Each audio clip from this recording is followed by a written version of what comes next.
Hey there, Scott Wheeler here, and I just want to challenge the church and those who are believers in Jesus.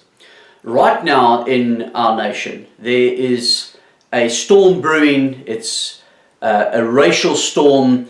Basically, there was a young farmer, as we know, Brendan Horner, who was brutally murdered, tied to a pole with a rope around his neck. Murdered senselessly and brutally by stock thieves. And one of those accused has been arrested 16 times. I mean, how insane is that? 16 times. That just shows you how incompetent our police services are in this nation. 4 times he was arrested for stock theft, but nothing's been done, probably because it seems that the police are actually involved in the stock theft themselves. Now, this has stirred up a huge amount of tension. Farmers, local farmers, stormed the courthouse, turned over one of the police vehicles, and it's become a bit of a crisis in the area. And tomorrow, Friday, the 16th of October, is the court case, and we've got now Julius Malema and his ground troops supposedly going to arrive there in mass, and there will be a standoff between them and the farmers. Julius Malema himself is just a total hypocrite. He has just had his court case postponed, him and co-accused Ndlozi for assaulting a police officer, and here he is hypocritically saying that how can these white farmers storm a courthouse and overturn a police vehicle and do damage to government property. These are the same hypocrites who have destroyed much government property in the past, and even recently destroyed Click stores. These are private shops that they went and ransacked, threatening people and creating all sorts of chaos. So there's the standoff, and there's much speak at the moment, and you've probably already been influenced to some degree, and there's a lot of anger building up inside people. I know even from our area, there are many people, not even farmers, who are going to Senekal today just to stand with the farmers. And so this is a powder keg, and potentially could go horribly wrong. But what are we called to do as believers? Now, the first thing is this: we wrestle not against flesh and blood, but against principalities and powers, rulers and wickedness in high places. And so as much as we're subjected to a government that has failed the nation horribly, we probably had one of the worst governments ever. Our government is totally anti-Christ. They are communists, and communists are anti-God, and these our leaders are also always seeking counsel from supposedly the ancestors, which we understand just to be the demonic realm. And so we've got to understand as the church, nothing good could ever come out of this. Nothing good's going to come out of communism and seeking ancestors for advice. We've got to understand that our leaders, we need to pray for them, because they themselves are in bondage. They themselves are seeking advice from demons and being given advice from demons. And so how do people in that condition, people with deep-seated bitterness and anger and resentment without Christ, how do they find victory? Well, they're not. And we've got to appreciate this as the church. And so I understand that it's a difficult environment, and people may feel very justified in their anger. Every day in this country, having been failed by a government, we have to face just the rot of crime and violence, and an increase in violence, especially with the farmer tax, and the government just turning a blind eye to it, not addressing it. Corruption on every hand. Every state institution has literally failed dismally. The nation's run out of funds, and we've been left we say we're in a state of disaster because of COVID. We became a state of disaster in 1994 when the corrupt communist ANC government took over this nation. Now, this is the reality. But as Christians, we're still commanded to pray for our government.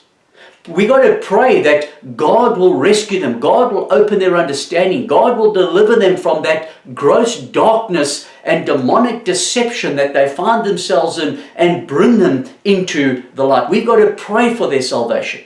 We've got to pray for the salvation of people like Julius Malema. We cannot, as believers, hate anyone. We are called to love even our enemies. And this is a hard thing even to be able to say this to you, because some are going to get so angry with what I'm saying. But that is the truth. As believers in Jesus, we are commanded to love and we are commanded to forgive. And so we've got to pray. We've got to pray that God may enable us to live peaceable lives in the environment that we're living in. And I appreciate in our minds, we look north of us to Zimbabwe, and I was speaking to one of our brothers up there yesterday, and that nation has totally collapsed. Nothing works. It's a total disaster. And the crazy thing is, the ZANU-PF are still blaming colonialism and the capitalists and Europe, and they've got to shift the blame, because who else is going to take responsibility? They're not going to own the mess that they're responsible for. The ANC won't own the mess that they're responsible for. And so every time Ramaphosa speaks, it's always a blame-shifting exercise and again back to the past and the inequalities and, the apartheid regime and the racism and all this kind of stuff. The fact is, we're in this mess by virtue of people who are currently in leadership being incompetent. Now, I'm convinced that things don't get better in the last days, they get progressively worse. Now, understanding all these things, you and I can be caught up as believers in this whole mess. We can become bitter and resentful and unforgiving and angry, and we can become racist. And then we'll fall out of fellowship with God. We've got to keep our hearts in check. We've got to bring into captivity these thoughts that are plaguing us on a daily basis. And many believers in Jesus have gone to stand with the farmers in Senekal. Now, I believe we need to stand with white farmers in this country. We need to make a stand. But the way we make the stand is so important. We need to be praying for our nation. We need to be praying for our government. We need God to have mercy upon us as a people. And I look at other nations, and particularly Zimbabwe, which is our neighbor, and I often ask the question, why has God not intervened? What has taken place in that nation that was such a great sin that God has not yet stepped in and resolved that issue after 35 years or whatever the case may be? And what have those people done? What have we done?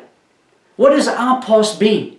Because the scripture says we reap whatever we have sown.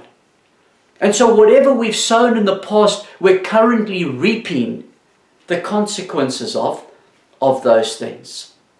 And so we don't repay evil for evil, because then we will get stuck in a perpetual cycle of sowing and reaping to the flesh. And so we sow to the flesh and we reap destruction.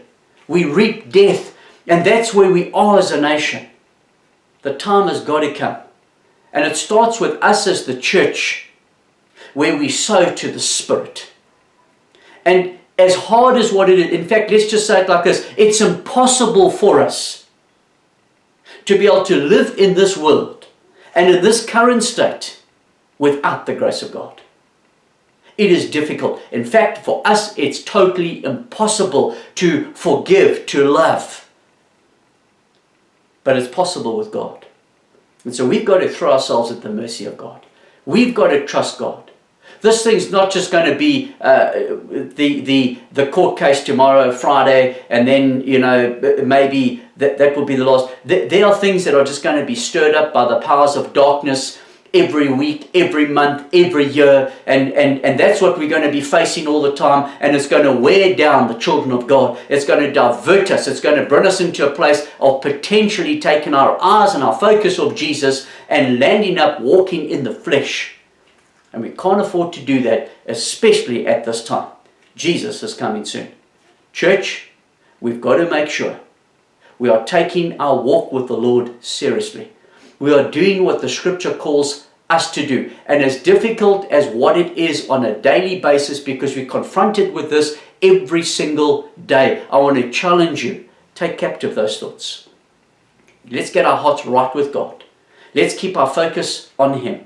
And let's allow the life and the love and the mercy and the grace and the goodness of God to fill us and to manifest through us. We're the light of the world. We're salt. We're the ones that are going to make a difference. We're the ones that are going to set the example. And we're the ones who are going to bring hope to a hopeless people. We have a massive, massive responsibility at this time in this nation as believers in Jesus Christ. God have mercy upon us as His children.